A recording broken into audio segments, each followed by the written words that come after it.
All right, so today I'm going to start with doing some electrical on this. Going to rewire it. I got new ignition switch. The old one's pretty corroded on the back of it. New stuff like battery cable and some tie downs. Picked up some wire, new battery.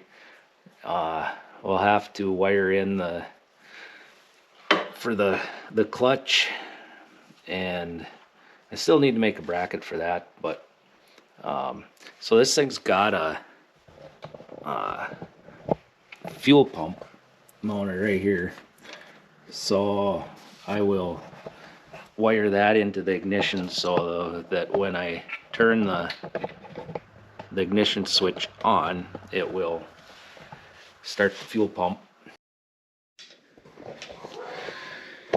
Alright, well, I got my main battery wire and my wire going to the solenoid, and I got to this point here where on the wiring harness for the rectifier here, they got these barrel connectors, and I didn't have any, so I went to town and picked some up, and they come off of the motor here too. You can see that not so well.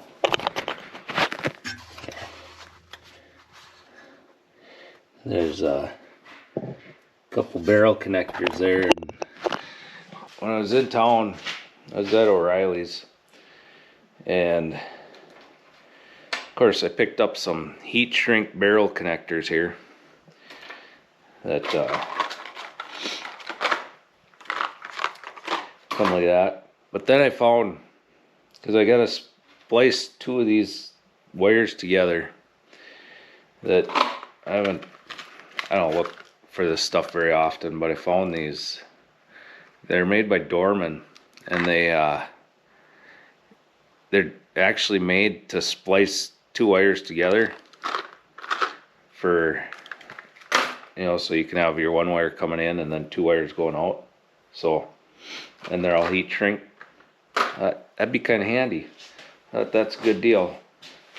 So I'm gonna make a little wiring harness here, and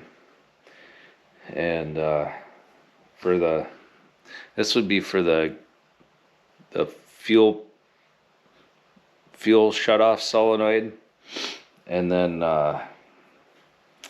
there's a wire that comes off of the rectifier that also ties into that, and that goes to the ignition switch. So yeah, making headway slowly, just having to go to town to get the stuff that I need. So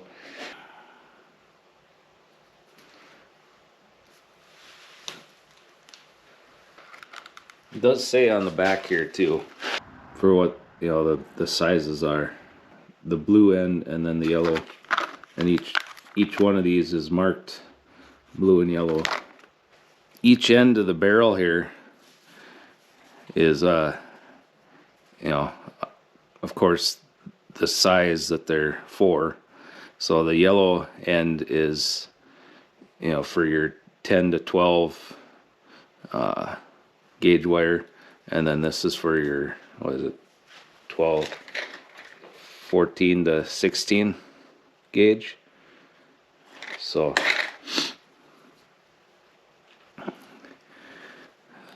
you just gotta get them in there.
So there we go. Just gotta heat shrink this, and we got ourselves a nice little pigtail here. We'll run that up to the ignition switch.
Alright, so I got most of the wiring done, and was looking for a spot to mount the rectifier, and I think I'll go right back in here, and that way it'll be out of the way and protected.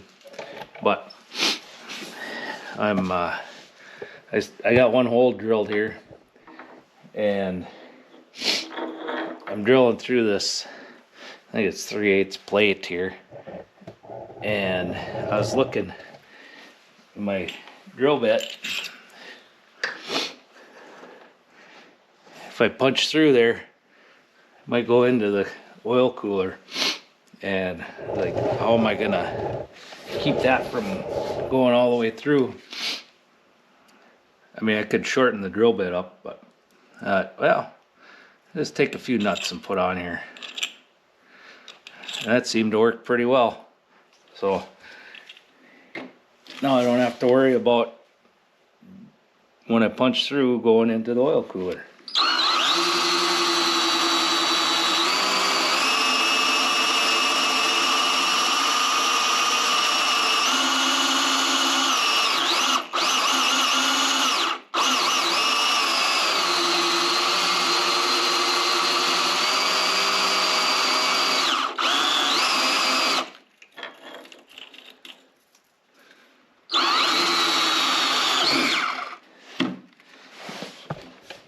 You see that?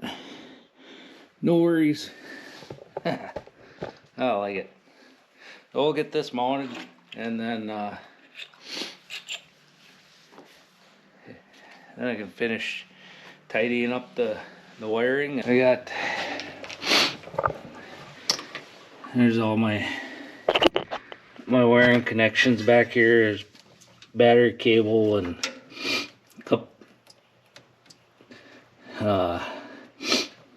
this wire is for the fuel pump, and this is my hot wire going to the switch, the starter wire, and then this is the battery charging wire. I put a fuse on that, and then this is the original loom that was on here. Of course, all the wires don't fit in there. I'll re-loom this and mount the switch, and then I got to do an accessory switch for the PTO clutch yet, I guess. So we're getting there. Alright guys, well, I got the wiring done. The only thing I gotta do that's associated with that yet is right down here. is where I got to mount the battery. Otherwise, wiring is done. I put in a new switch right here. See that? A new key switch. So this is off, that's run, that's start, and then it has accessory if you need it. This is my switch for my electric PTO, and I got the wires running back there. Everything's tied up nice. I threw a piece of heater hose on here to keep the wires from rubbing there, and yeah, I'm pretty happy with how this turned out. I picked up a throttle linkage from O'Reilly's, and this is my choke here. So everything here, will pull that in and out. There's my choke moving back there, and I don't know if I can do this one on hand, but you can kind of see hopefully the throttle moving a little bit there. So yeah, that's looking really nice. I'm gonna try to find some wire loom that's big enough to put that in. I think a little later I put a fuse here for the PTO. So that is going to be on a fuse, and then I got my main fuse back here is a 30 amp going to the key switch, and then this one coming back to this auxiliary fuel pump is a 20 amp. I think we're pretty good on fuses. The rectifier I got tucked away right back in behind the oil cooler here. I think that's a good spot for it, nice and protected.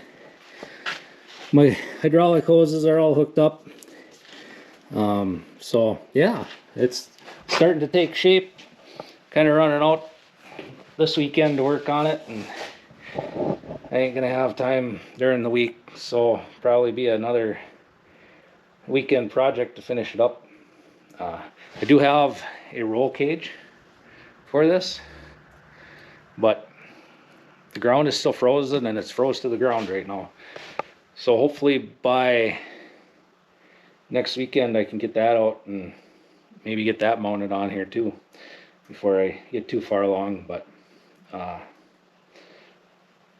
so yeah, I think next time we'll fire the motor up, and which means we gotta put the hydraulic fluid back in and put oil in the motor. I have some really heavy duty hinges here that I'm gonna mount on here so that this whole back plate will swing instead of trying to lift that on and off. But that's a pretty quick welding job. That shouldn't take too long. And then yeah, I think next time we'll get her fired up, maybe get a little movement out of the girl. So until next time, thanks for watching.